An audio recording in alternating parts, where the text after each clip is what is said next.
Вітаю вас на календарі нядзелі 19 сакавіка. У эфіры тэлеканала Віцебск інфармацыйная праграма «7 дзён». Галоўныя падзеі адыходзячага тыдня. Нам важна не толькі расказаць пра іх, а і разабрацца, як і чаму адбылася тая ці іншая падзея. Самыя цікавыя моманты з жыцця вобласці вам прадставяць нашы карэспандэнты. І я, Ольга Шмаргун. Віцебскі аблвыканкам прыняў рашэнне аб мерах па забеспячэнні занятасці. Беспрацоўным будуць садзейнічаць у працаўладкаванні. Знайсці работу можна і на кірмашы вакансій. Гарадоцкі раён і Усвяцкі раён Пскоўскай вобласці Расіі падпісалі пагадненне аб супрацоўніцтве. Яны актывізуюць гандлёва-эканамічныя адносіны. Дуброўна пачынае падрыхтоўку да абласнога свята працаўнікоў вёскі дажынкі 2017. Рэканструкцыю аб'ектаў сацыяльнай сферы абмеркавалі падчас правядзення штаба. Віцебская вайсковая часць 5524 адзначыла дзень утварэння ўнутраных войскаў Беларусі. Курыных спраў майстар на панадворку Олега Шляхто з вёскі Прудок Гарадоцкага раёна каля дзясятка элітных парод курэй. Адной з цэнтральных тэм сакавіцкай нарады аб актуальных пытаннях развіцця краіны стала выкананне дэкрэта нумар 3 аб папярэджанні сацыяльнага ўтрыманства. Прэзідэнт краіны Александр Лукашенко адказаў на ўсе пытанні, што гучаць у грамадстве, і падкрэсліў: дакумент не носіць эканамічны характар, яго галоўны аспект маральны, прымусіць працаваць тых, хто абавязаны і можа. Дэкрэт нумар 3 адмяняць не будуць, але падкарэкціруюць. Больш прынцыпова і дасканала падыдуць да фарміравання спісаў плацельшчыкаў. Віцебскі аблвыканкам у мэтах выканання даручэнняў прэзідэнта Беларусі, дадзеных на нарадзе 9 сакавіка, прыняў рашэнне аб мерах па забеспячэнні занятасці.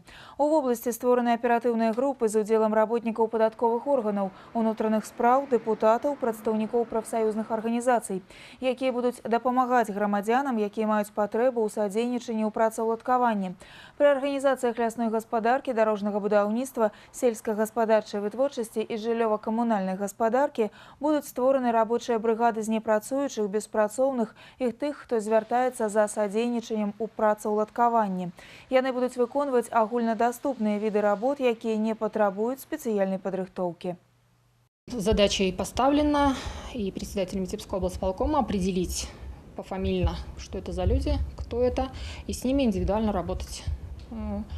Где-то трудоустраивать, оказывать содействие в трудоустройстве, где-то, наверное, заставлять. Кроме того, мы в области планируем, естественно, активизировать работу по общественным работам, по оплачиваемым работам и привлекать предприятия лесного хозяйства, жилищно-коммунального хозяйства, сельскохозяйственные организации, для того, чтобы вот тех граждан, которым необходимо будет трудоустроить, и им будет недостаточно мест на предприятиях, то вот в этих отраслях, я думаю, что мы будем организовывать определенные бригады, группы для того, чтобы найти им занятия. Убирать, копать, там, что-то высаживать, ну то есть неквалифицированный труд. Знайсці работу можна і на кірмашы вакансій. Іх правядзенне яшчэ адна магчымасць сустрэцца патэнцыяльным работнікам і наймальнікам. Падрабязней пра тое, як на гэтым тыдні прайшоў кірмаш вакансій у Кастрычніцкім раёне Віцебска, у матэрыяле Юліі Устінавай. Пошук работы провел на кірмаш вакансій Уладзіслава Анісава. Молодой человек мае спецыяльнасць каменшчыка-монтажніка, але працаўладкавацца по сваёй профессии у Витебску у яго пакуль не атрымлівалася. Я искал по объявлениям, а везде нужен опыт. А где его брать? А без опыта брать никто не хочет. Ну вот сейчас подходил к депутату, обещали что-то искать. Першы кірмаш вакансій у горадзе выклікаў такі ажыятаж, якога нават арганізатары не чакалі. Толькі да пачатку мерапрыемства ў зале сабраліся больш за 350 чалавек. Людзі падыходзілі яшчэ на працягу гадзіны. Эканаміст-бухгалтар са стажам Ольга Калініна у актыўным пошуку работы каля 2 тыдняў. Дальше намерена искать работу, продолжать, потому что средств к существованию нету. Не сдаваться, искать, может быть, и повезет.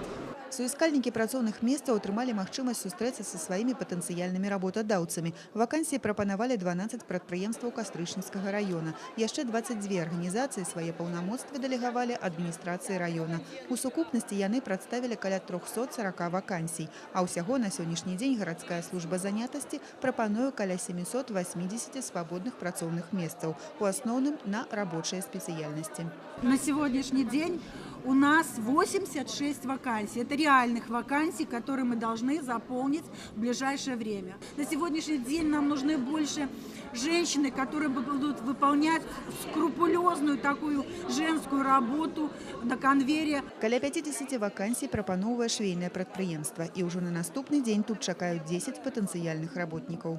Если у человека нет образования, нет квалификации, у нас с Центром занятости сейчас есть такая система, заключается трехсторонний договор, у них проходит обучение на данной профессии, затем у нас 2 месяца проходит практика на предприятии, и затем уже готовые швеи, которым будет присвоена эта квалификация, будут работать у нас на предприятии.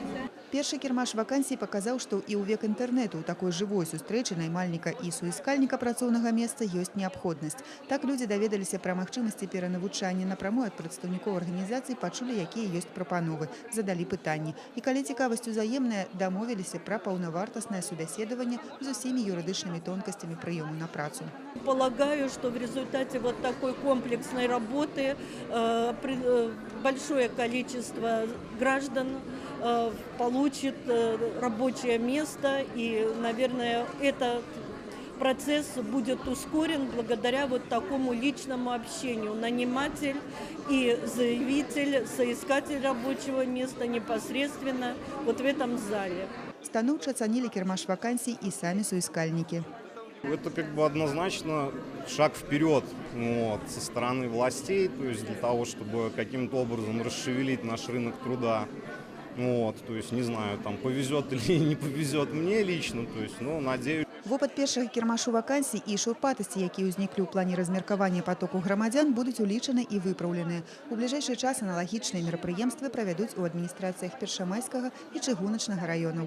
Магчыма, гэта практыка стане рэгулярнай. Юлія Устінова, Кирилл Кайсберг, навіны, Віцебск. Вырашаць праблему занятасці ў Віцебскай вобласці імкнуцца з улікам мясцовай спецыфікі. Арганізуюць не толькі ярмаркі вакансій, але і падтрымліваюць адкрыццё новых працоўных месцаў на прадпрыемствах малога і сярэдняга прадпрымальніцтва. Не застаюцца ў баку і дэпутаты. Яны таксама дапамагаюць знайсці работу тым, хто хоча працаваць. На Новополацкім заводзе бытавых другасных рэсурсаў зноў адкрытыя вакансіі. Патрэбны кадры для абслугоўвання новай лініі. Тут запусцілі вытворчасць шматкоў забруджаных пэт-бутэлек. Важнае з пункту гледжання экалогіі горада, прадпрыемства адкрыта 7 гадоў таму. Увесь гэты час яно вырашае і важную сацыяльную задачу – стварэнне працоўных месцаў. В основном используется неквалифицированный рабочий труд. Мы постоянно работаем в том, чтобы как-то занять людей, которые не могут найти на данном этапе работу в городе Новополоцке. Андрей Вальшонак – адзін з тых, хто нядаўна папоўніў штат завода. Працуе грузчыкам. Да гэтага на пасадзе майстра больш часу правадзіў у адпачынку за свой кошт, чым на працоўным месцы. Таму і адважыўся на пошукі працы. Искал и в интернете где-то какие-то вакансии, и газеты смотрел. При желании всегда можно найти работу, а без работы у нас сидеть, как правило, сейчас большая роскошь. У базе дадзеных Новополацкай службы занятасці каля 250 вакансій. Колькасць беспрацоўных некалькі вышэйшая, каб знайсці баланс, перабудоўваць эканоміку горада, якая дзесяцігоддзямі была завязана на адным горадаўтваральным прадпрыемстве. У Новополацку робяць стаўку на развіццё прыватнай ініцыятывы. Кажуць, падтрымаць малы бізнес сёння значыць гарантаваць попыт на працоўную сілу заўтра. З 500 працоўных месцаў, створаных у горадзе ў минулым годзе, амаль палова ў прыватным сектары. Как внутренними инвесторами, так и иностранными инвесторами создано ряд предприятий, предприятия общественного питания, предприятия, связанные с производством пищевой продукции, которые люди трудоустраиваются, пускай это небольшие предприятия, там по 20, по 40 человек, но тем не менее снижают напряженность на рынке труда. Спецыялісты Мінпрацы адзначаюць, у сярэднім праз 3,5 месяцы пасля звароту ў службу занятасці беспрацоўны расстаецца са сваім статусам. Вядома, вырашальную ролю адыгрывае зацікаўленасць самога чалавека знайсці працу, а спосабаў дапамагчы у дзяржорганаў дастаткова. В текущем году уже мы переобучили в Витебской области 239 человек, которые получили новую специальность и могут найти себя более шире на этом рынке труда. Кроме того, наши традиционные переселения в сельскую местность, уже 5 семей воспользовались таким правом. 6 человек молодежь, которые впервые пришли на предприятие. Нанимателю будет компенсироваться затраты на заработную плату. Рэальную дапамогу ў пошуку працы сваім выбаршчыкам прапануюць парламентарыі. Дэпутат палаты прадстаўнікоў Тацяна Старынская асабіста сустрэлася з грамадзянамі, якія трапілі ў няпростую жыццёвую сітуацыю і па розных прычынах прайграюць канкурэнцыю на рынку працы. 15 чалавек з 18 тых, хто прыйшоў, атрымалі накіраванне на субяседаванне. Парламентары Васіль Чэкан у сваёй акрузе таксама запрасіў на сустрэчу грамадзян і нікому не адказаў у дапамозе. Обсуждались профессиональные навыки. Возможно, где-то надо будет подучиться, где-то переквалифицироваться. И надо, чтобы люди не боялись, потому что время меняется, подходы меняются. Очень много новых технологий. Ни одно обращение, оно не остается без внимания. И вот я связываюсь потом и с администрацией района, и с горисполкомом, с руководителями предприятий, чтобы чем-то помочь людям, которые вот хотят работать, но по каким-то причинам они не могут найти работу. Кіраўнік адміністрацыі прэзідэнта Беларусі Наталья Качанова, прадстаўляючы ў Новаполацку новага генеральнага дырэктара «Нафтана», адзначыла, што ў аснове работы кіраўніка любога ўзроўню павінен быць чалавек і прынцыпы сацыяльнай справядлівасці. На іх рэалізацыю накіраваны і нормы дэкрэта нумар 3. Сегодня приняты абсолютно правильные подходы в реализации этого декрета. Прежде всего, это не экономический, не финансовый документ. Это идеологический документ. Это социальная справедливость. И те средства, которые будут поступать от уплаты этого сбора, они будут оставаться в местных бюджетах. И руководитель каждого города или района должен определить, куда они будут направлены. Но жесткая установка. Эти средства должны быть направлены на детей.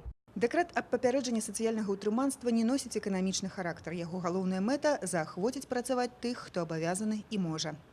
Юлія Устинова, Ольга Маслоўская, Марина Романовская. Новины. Новополоцк, Витебск. Разговор о декрете номер 3 продолжим с заместителем председателя Витебского областного совета депутатов, председателем комитета по труду, занятости и социальной защите Витебского облсполкома Александром Николаевичем Христофоровым. Добрый день. Добрый день. Александр Николаевич, вы депутат облсовета и одновременно местный министр труда и соцзащиты. Как никто другой понимаете злободневность декрета номер 3 о предупреждении социального иждивенчества. Ведь речь о том, чтобы собрать с населения деньги на поддержку экономики, как пишут некоторые горе-эксперты, здесь никогда не ставилось. Действительно, это так. Понимаете, сам по себе основание для принятия декрета номер 3 – это последствия элементарной инициативы социальной справедливости по части участия в финансировании расходов государства. Кто их сейчас финансирует? Их финансирует гражданин, который работает, который получает легально заработную плату и платит налоги.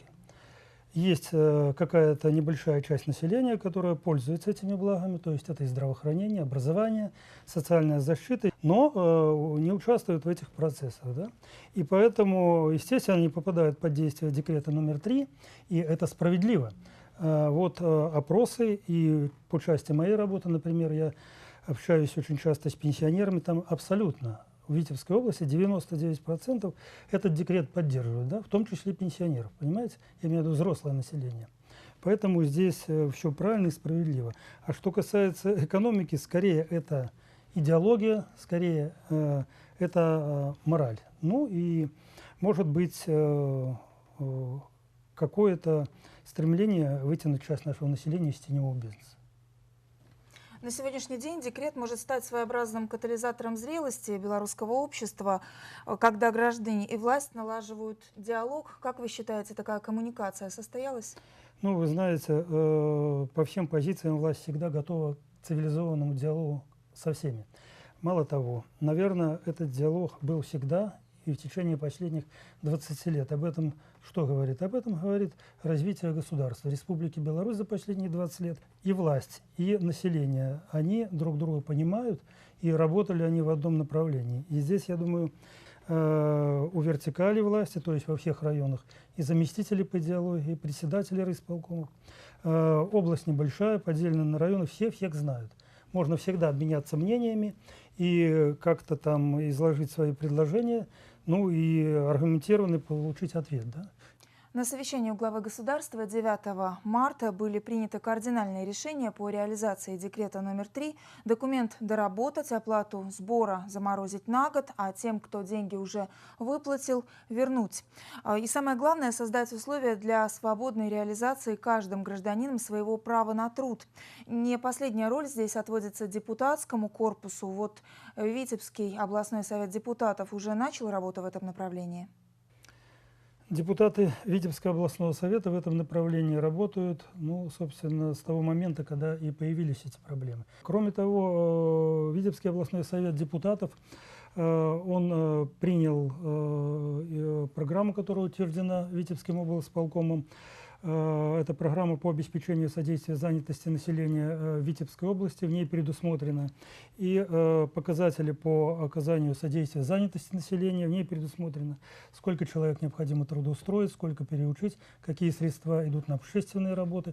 А это тоже деньги достаточно приличные. Если там средний район взять, это по-старому по 500 миллиона. Это достаточно прилично. И это именно на занятость, которую должны обеспечить безработных этими моментами. Кроме того, распоряжением Витебского облсполкома, значит, у нас во всех районах созданы рабочие группы, которые выверяют списки граждан, которые попадают под декрет номер 3.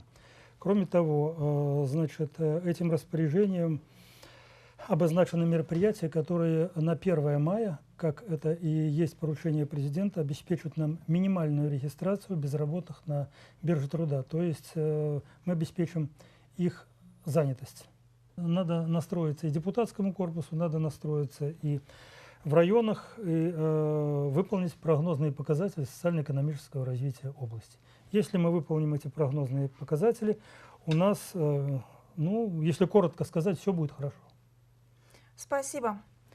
О декрете номер 3 сегодня в студии программы «7 дней» мы говорили с заместителем председателя Витебского областного совета депутатов, председателем Комитета по труду, занятости и социальной защите Витебского облсполкома Александром Николаевичем Христофоровым.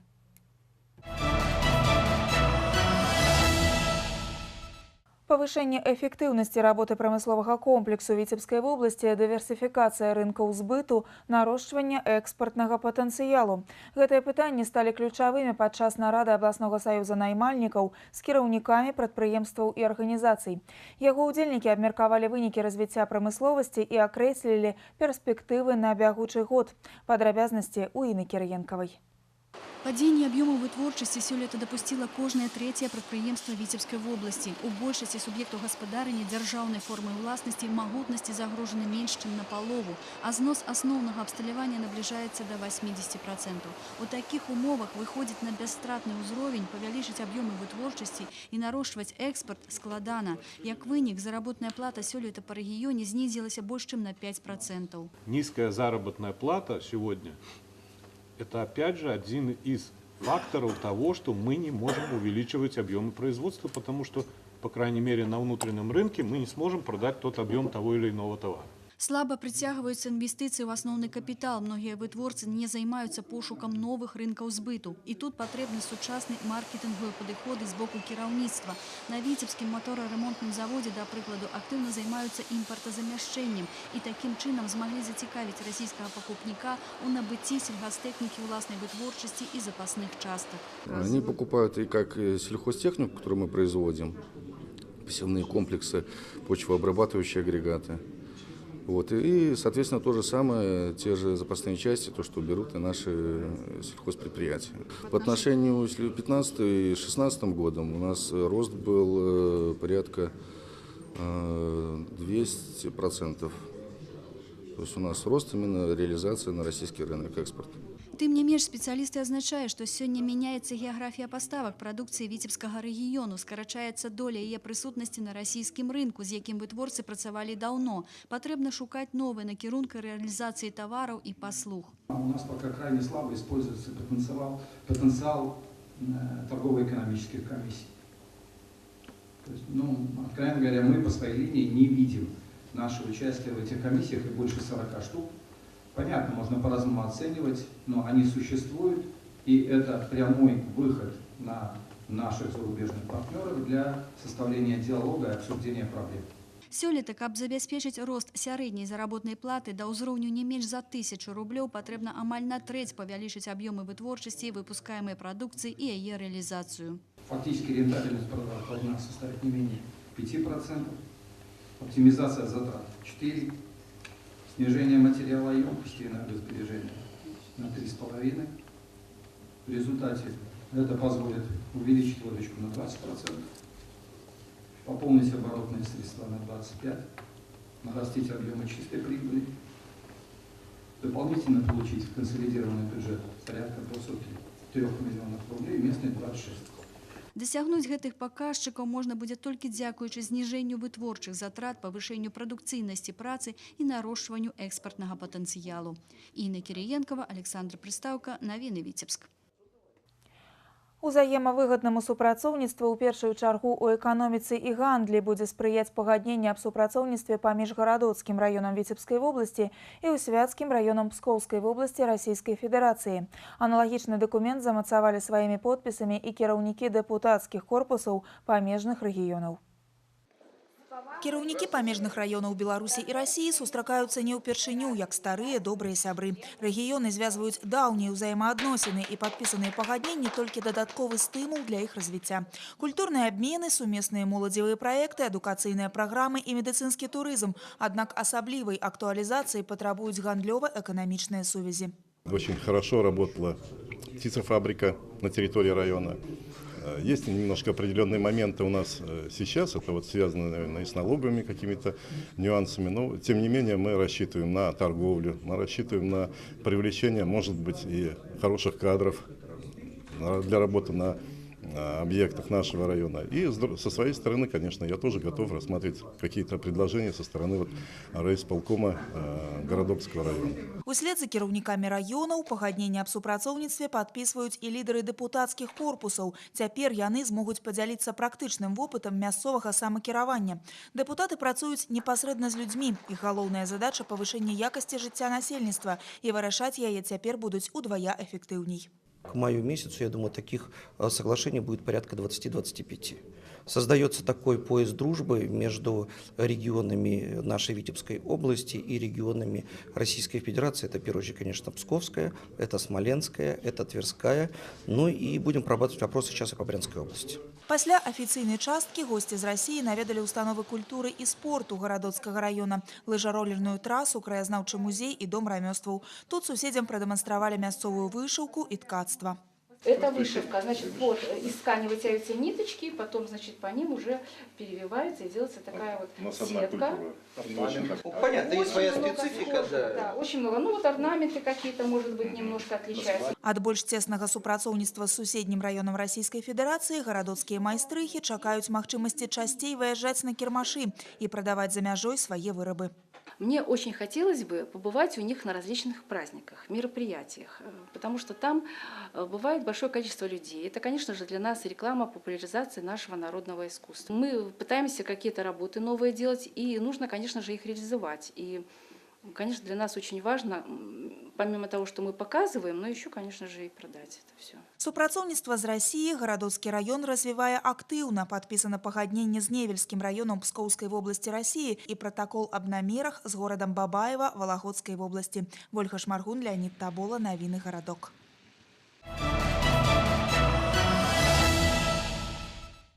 У Віцебску адзначылі гістарычнае свята – 420 гадоў прысваення гораду магдэбургскага права.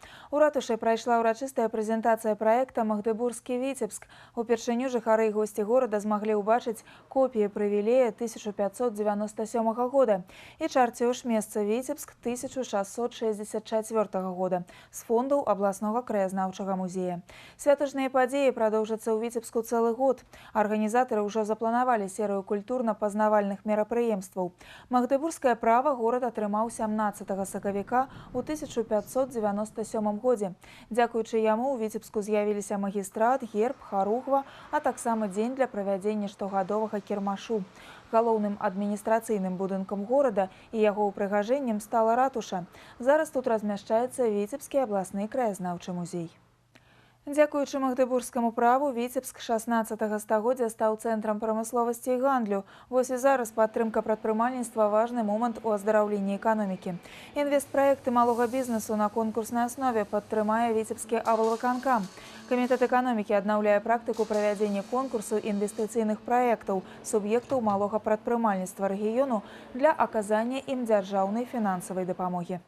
Основные приоритеты – это в первую очередь создание, расширение производства товаров, работ, услуг, выпуск импортозамещающей и экспортоориентированной продукции и также осуществление мероприятий, направленных на энергосбережение.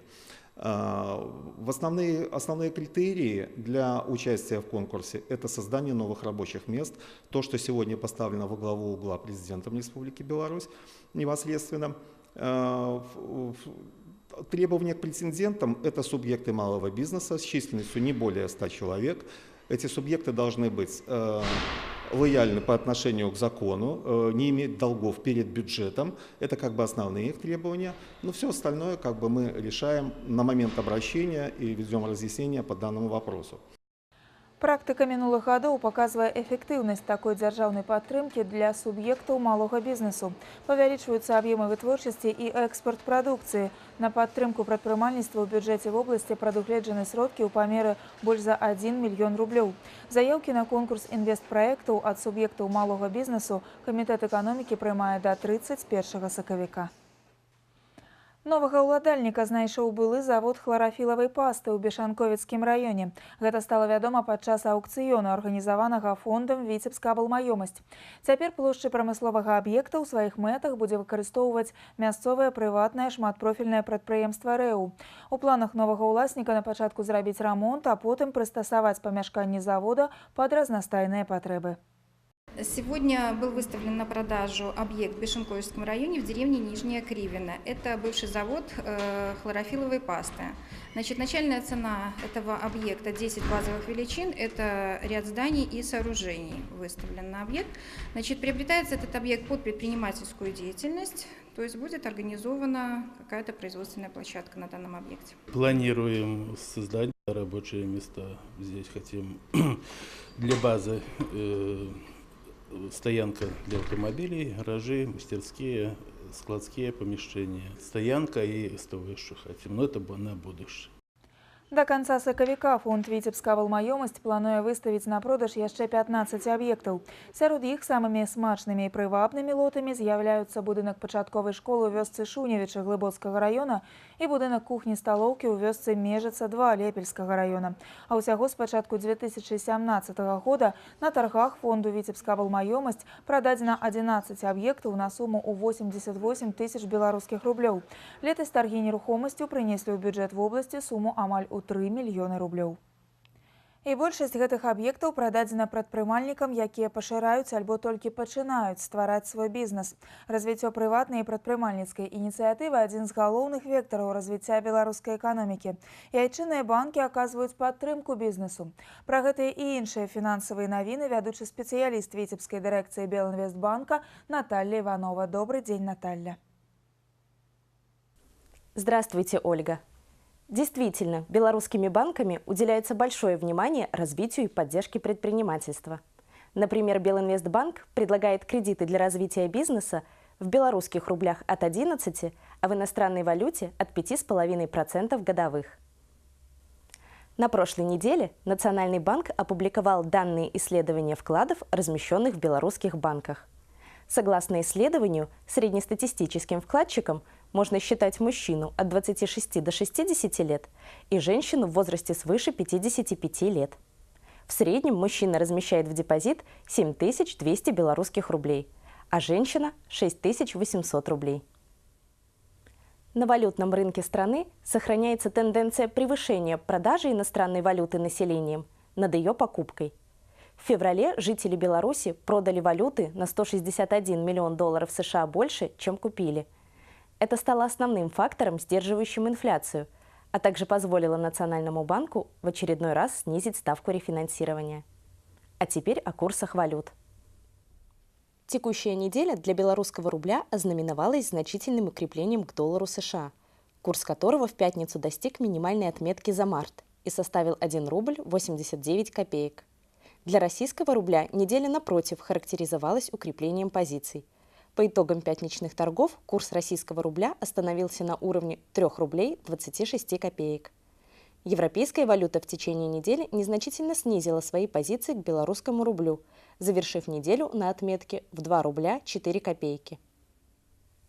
Это были финансовые новости от Белинвестбанка. До свидания. Дзякуй, Наталья. Гэта выніковая інфармацыйная праграма «7 дзён» і мы працягваем.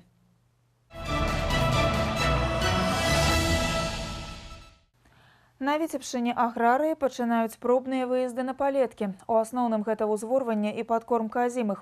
Надвор'е спрыяе, а таму не выключана, што паўднёвыя рэгіёны пачнуць масавыя вясенне-палявыя работы ўжо да канца тыдня. На днях гаспадаркі выставілі тэхніку на лінейку гатоўнасці да пасяўной кампаніі.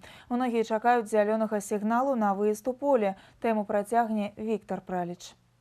Для Эдуарда Шусела, механизатора з дубровінскага прадпрыемства Якубова Агра, сёлетняя пасяўная кампанія не першая. У сельскай гаспадарцы ён больш за 15 год. Свой трактор да вясенне-палявых работ, як і яго калегі, пачаў рыхтаваць адразу ж пасля уборачнай. Зараз яго беларус чакае адмашкі для работы ў поле. Зимой, как говорится, мы только на ремонт подготавливаем технику, а это наша копейка, как говорится, что за работу тут сезонная, как сказать, работать. Ад якасці сённяшняй работы залежыць не толькі будучы ўраджай, але і заработная плата, а таму да пасяўной падыходзіць з усёй адказнасцю. Да і фронт работы тут немалы. Якубова Агра гаспадарка жывёлагадоўчая, таму акцэнт тут робіць на ранні сеў зерневых і зернебобовых. Семена у нас в полном объеме. Значит, ниже первой репродукции у нас семян просто нет, мы ниже первой репродукции не сеем. У нас готов план полевых работ. Все механизаторы обеспечены спецодеждой. Значит, медицинскими аптечками, что в каждом тракторе был.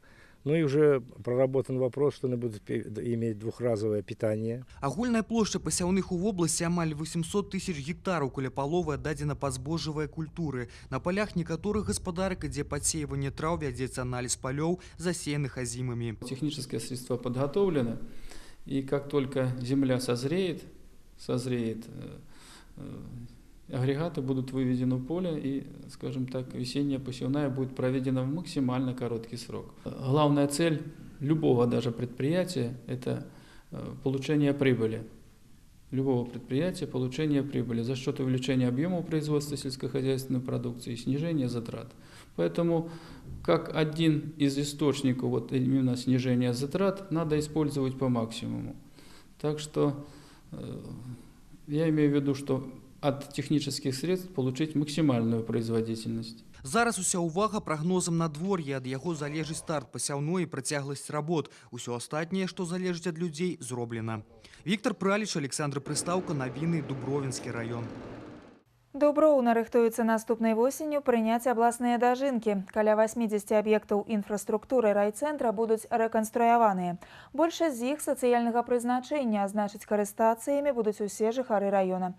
Як ідуць работы, якія праблемы ўзнікаюць і як іх вырашыць, аб гэтым ішла гаворка на пасяджэнні абласнога штаба па падрыхтоўцы да свята працаўнікоў вёскі.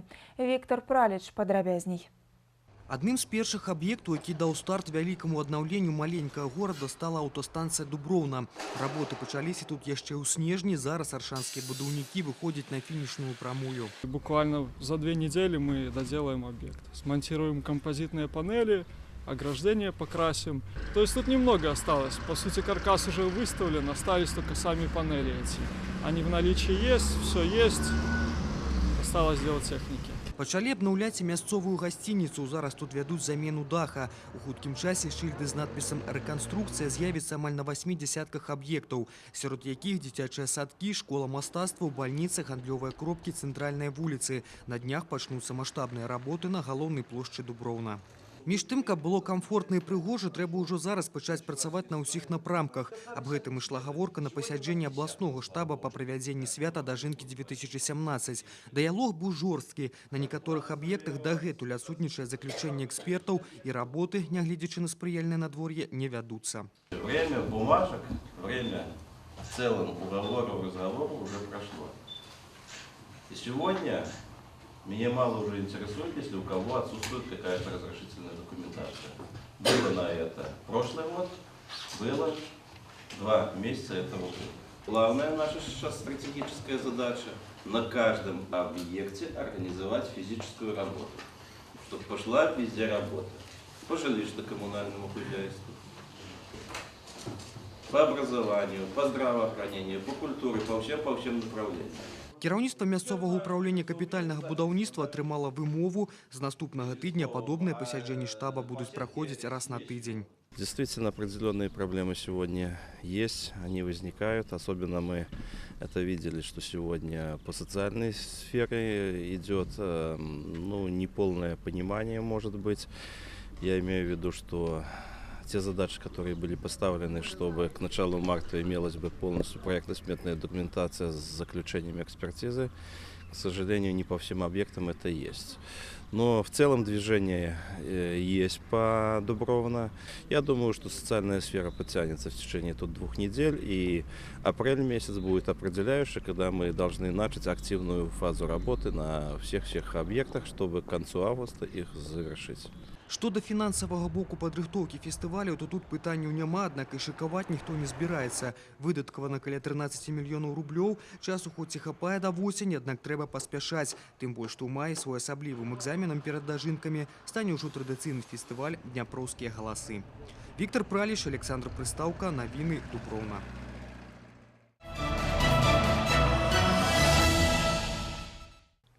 15 сакавіка Беларусь адзначыла Дзень Канстытуцыі. Менавіта ў гэты дзень у 1994 годзе парламент нашай краіны прыняў першы ў гісторыі маладой суверэннай дзяржавы галоўны закон, які стаў падмуркам сістэмы палітычных, эканамічных і сацыяльных зносін, замацаваў правы, свабоды і абавязкі грамадзян.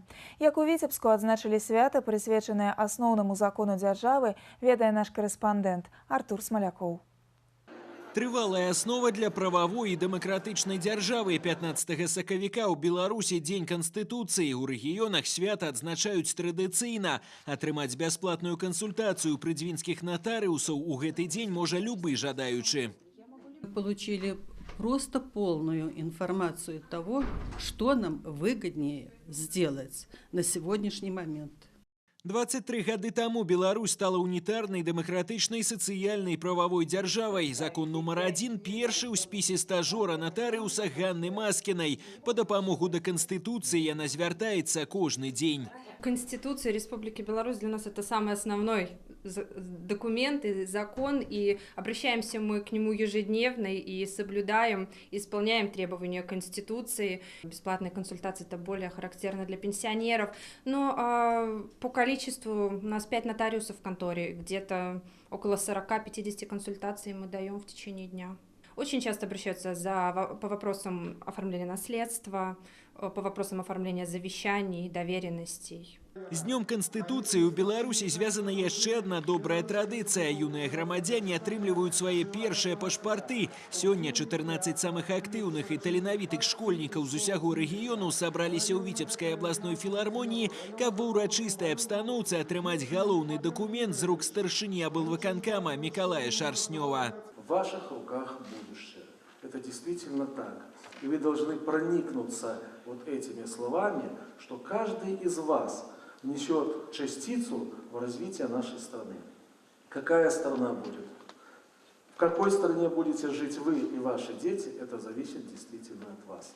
Выдатніца вучобы Валерія Снарова сярэдняй школы нумар 33 горада Віцебска сёння ў ліку 14 шчасліўчыкаў. Сваё хваляванне перад цырымоніяй стараецца схаваць, але прызнаецца, падзея для яе вельмі важная. Конечно, немного волнуюсь, но все равно это очень почетно для меня и для моей школы выступить на таком мероприятии. Я отличница в учебе, я являюсь учащейся военно-патриотического класса, также я являюсь солисткой хореографического ансамбля «Крынишка».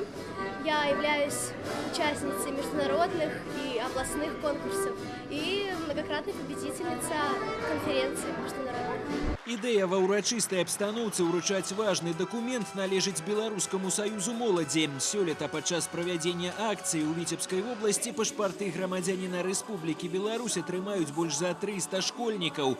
Для юных беларусаў гэты дзень запомніцца на ўсё жыццё, як пачатак ажыццяўлення новых планаў, нагода для гонару і адказнасці. Артур Смалякоў, Дмитрий Котов і Александр Прыстаўка. Навіны Віцебск.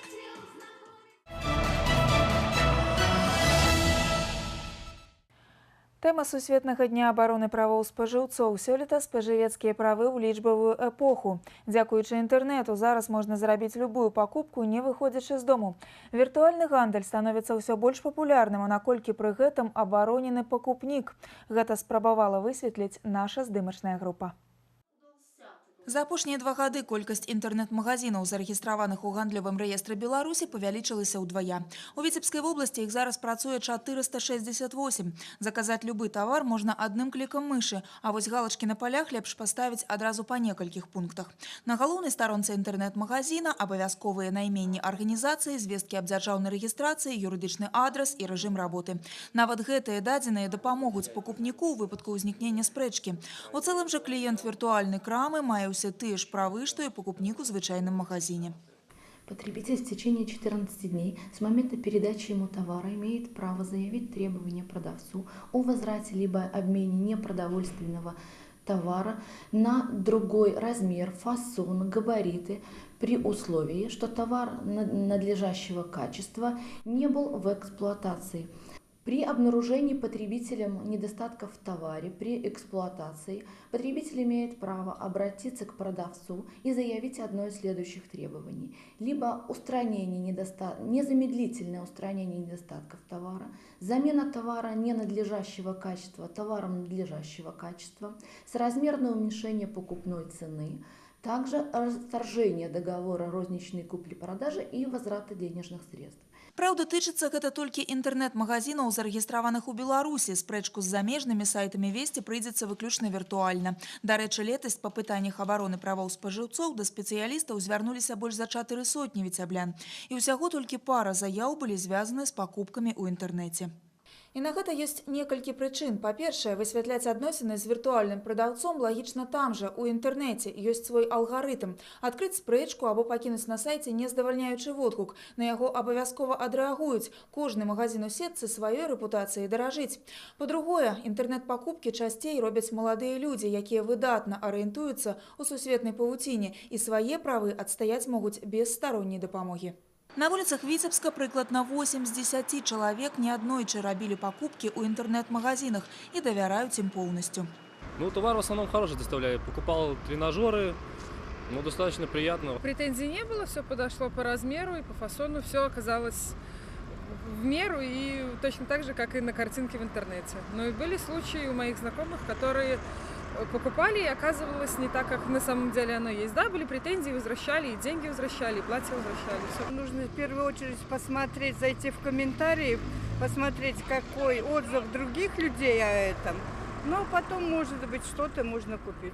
Тым часам гандаль у сацыяльных сетках у Беларусі забаронены. Там дапускаецца толькі рэклама тавараў або продаж асабістых рэчаў, якія былі ва ўжытку. У такім выпадку адносіны прадаўца і пакупніка рэгулюе не закон, а прыватныя дамоўленасці. Ольга Шмаргун, Олег Чарняк, навіны Віцебск. Віцебскія мытнікі затрымалі больш за 800 кілаграмаў мімозы на суму каля 13 тысяч рублёў. Аўтамабіль з паўпрычэпам з кветкамі спынілі непадалёк ад мяжы з Расійскай Федэрацыі. У ім знаходзілася 171 скрыня з духмяным таварам. Як высветлілася, груз перавозіўся без суправаджальных дакументаў і фітасанітарнага сертыфікату. Мімозы ў перавозчыка забралі, на прычэп наклалі арышт. Па факце незаконнай перавозкі кветак распачаты адміністрацыйны працэс. Віцебская вайсковая частка 5524 адзначыла дзень утварэння ўнутраных войскаў Беларусі. На базе злучэння ладзіліся паказальныя выступленні і ўзнагароджванне лепшых байцоў брыгады. Сёння віцебскае падраздзяленне ахоўвае грамадскі парадак, канваіруе зняволеных, выяўляе і размініруе выбуховыя прадметы. Напярэдадні свята ў госці да вайскоўцаў завітала наша здымачная група.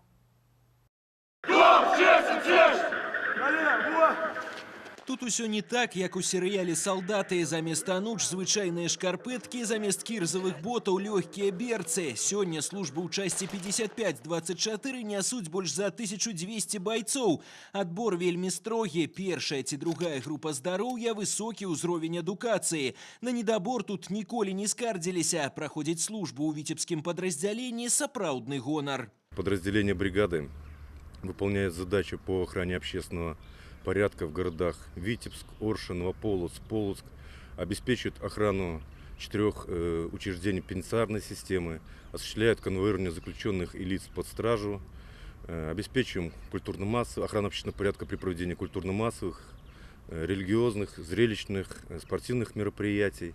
Также выполняем задачи по поиску, обнаружению, уничтожению взрывоопасных предметов времен Великой Отечественной войны. Сёння на ўзбраенні байцоў части 55-24 вялікі арсенал, электрошокеры, аўтаматы, шумавыя гранаты. Што рабіць пры выяўленні міны і як абыходзіцца са зброяй? Мясцовыя профі заўсёды гатовы даць майстар-клас.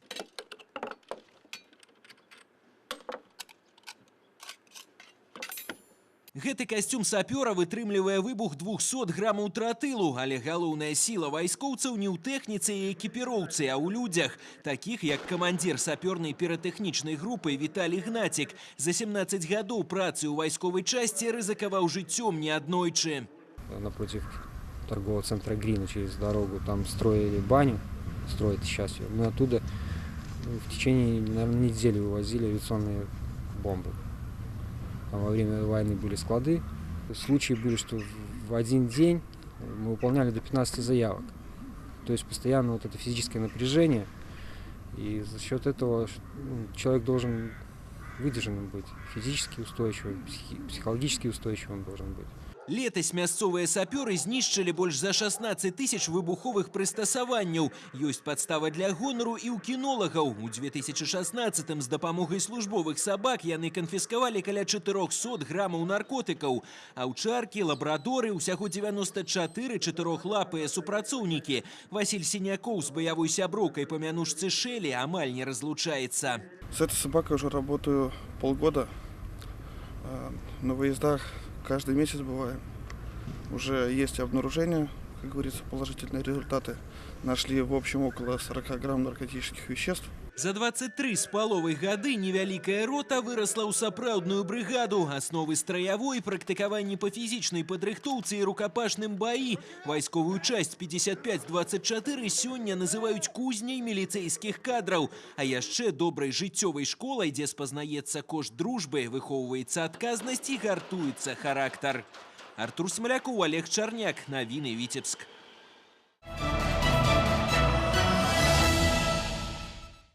У Віцебску зімой развіталіся ад куцюр. Выстава-конкурс нацыянальнага зімовага адзення канца 19-го, пачатку 20-го стагоддзя «Сцяжкі майстэрства 2017» адкрылася ў абласным метадычным цэнтры народнай творчасці. Амаль на месяц гэты цэнтр ператварыўся ў модны подыум мінулых стагоддзяў. Каля паўсотні камплектаў адзення, а таксама галаўныя ўборы, рукавіцы, шкарпэткі, хусткі і шалікі. Гэтую прыгажосць стварылі майстры з 15 дамоў рамёства ў Віцебскай вобласці. Як апраналіся модніцы 100 гадоў таму, даведалася наш карэспандэнт Настасья Броўка.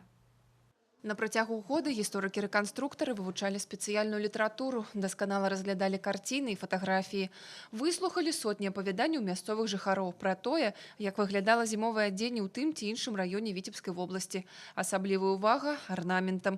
Як лічылі нашы продкі, нават нязначны дадатковы элемент можа разбурыць магічную сілу малюнка, і абярэг перастане ахоўваць свайго гаспадара. Так как воочию нельзя было ничего увидеть, рассмотреть и пощупать, поэтому очень сложно было и кроить, и сделать эту выкройку правильной. Поэтому поработать, потрудиться пришлось, конечно, очень серьезно. Амаль паўсотні касцюмаў з 15 дамоў рамёстваў. У кожнага рэгіёну свае адметнасці. Аднак усе строі Віцебшчыны і вельмі каларытныя і маюць сваю непаўторную кампазіцыю. Многія канкурсанты ў якасці мадэляў выбрали беларускія лялькі. Через область прошли железные дороги, которые связали с крупными промышленными центрами, и сюда хлынул товар промышленного производства, ну и городская мода. Она очень быстро завоевала вкусы жителей не только города, но и деревни, и костюм стал приближен к европейскому. Асобныя элементы нацыянальнага беларускага касцюма зараз у трендзе. Асабліва папулярныя сярод моладзі выцінанкі, арнамент і вышыванкі. Актуальныя такія малюнкі нават на сусветных подыумах. Як прызнаюцца модніцы, можна апрануць любы касцюм з выставы і будзеш выглядаць стыльна і сучасна. Несмотря на то, что выставка народного костюма, здесь есть изделия, которые можно носить в современной моде. Я вот походила уже по 2 залам. В первом зале мне понравилась там шаль, такая в клетку серая. Вот сейчас, в наше время, я думаю, я бы одела ее. Мода вообще развивается по спирали. И то, что сейчас наша молодежь очень интересуется народными традициями, ну, это общая тенденция, потому что в условиях глобализации, когда очень много культурных обменов, очень много разной информации, соответственно, молодежь интересуется локальной культурой, именно своей национальной. Унікальная магчымасць асвоіць складаную тэхніку стварэння элементаў нацыянальнага касцюма можна будзе на спецыяльных майстар-класах, напрыклад, па вышыўцы верхняга адзення. Таксама ў абласным метадычным цэнтры народнай творчасці навучаць вязаць рукавіцы і шкарпэткі, ствараць атрыбуты калядоўшчыку і валачобнікаў. Яшчэ ў праграме конкурсу «Сцяжкі майстэрства-2017» выстава метадычных матэрыялаў, дэфіле і фотасесія ў традыцыйных строях і зімовых уборах. Настасья Броўка, Олег Чарняк. Навіны, Віцебск. Билеты на ўсе праграмы славянскага базару ў летнім амфітэатры паступілі ў продаж 17 сакавіка. Стартаваў другі этап продажу білетаў на праграмы 26-го міжнароднага фестывалю мастацтваў. Першыя квіткі на асобныя канцэрты паступілі ў касы яшчэ 17 лютага. За гэты час выкуплены 40 000 білетаў. Дарэчы, на некаторыя канцэрты іх ужо не дастаць. Лідарамі продажу сталі сольныя праграмы Рыгора Лепса, Стаса Михайлова і Валерыя Меладзе. Армія прыхільніц за месяц купила все билеты. С 17 марта мы объявляем в продаже уже всю программу летнего амфитеатра, но хочу сделать оговорку, это, возможно, еще не все концерты, которые состоятся на той площадке. Мы еще работаем над вариантами нескольких проектов, и думаю, в ближайшее время мы тоже это объявим. Мы еще имеем в виду концертный зал, где состоится порядка десятка мероприятий и проектов. Проекты, которые будут проходить в филармонии, по предварительным нашим планам, это будет минимум 5 проектов. Театральная программа, которая будет включать, по-моему, около 7 или 8 постановок театральных. Программа фестывальных мерапрыемстваў размешчана на афіцыйным сайце фестывалю. У афішы пакуль 17 мерапрыемстваў, якія пройдуць у летнім амфітэатры. Магчымыя змяненні і дапаўненні. Білеты на праекты на іншых пляцоўках форуму з'явяцца ў продажы 21 красавіка. Славянскі базар сёлета пройдзе з 13 па 17 ліпеня, а першыя канцэрты адбудуцца 11 ліпеня. Камітэт па клубным ліцэнзаванні Асацыяцыі Беларускай Федэрацыі футбола разгледзеў заяўкі суіскальнікаў на права выступаць у вышэйшай лізе сезона 2017 года. На гэты час ліцэнзіі атрымалі 13 каманд, у тым ліку і футбольны клуб «Віцебск». За парушэнне фінансавых крытэрыяў было адмоўлена ў выдачы ліцэнзій 3 калектывам. У гэты спіс трапіў і Новаполацкі «Нафтан» за парушэнне артыкула нумар 52 «Адсутнасць пратэрмінаванай запазычанасці перад супрацоўнікамі». Наши корреспонденты по телефоне звязаліся з начальником команды з мэтай даведацца аб стане спраў у клубе і мерах, якія кіраўніцтва прадпрымае па выпраўленні сітуацыі. Новаполацкі «Нафтан» не ўпершыню трапляе ў падобную сітуацыю, але заўсёды, як кажуць, выходзіць сухім з вады. Будзем спадзявацца, што справы ў землякоў наладзяцца і на гэты раз.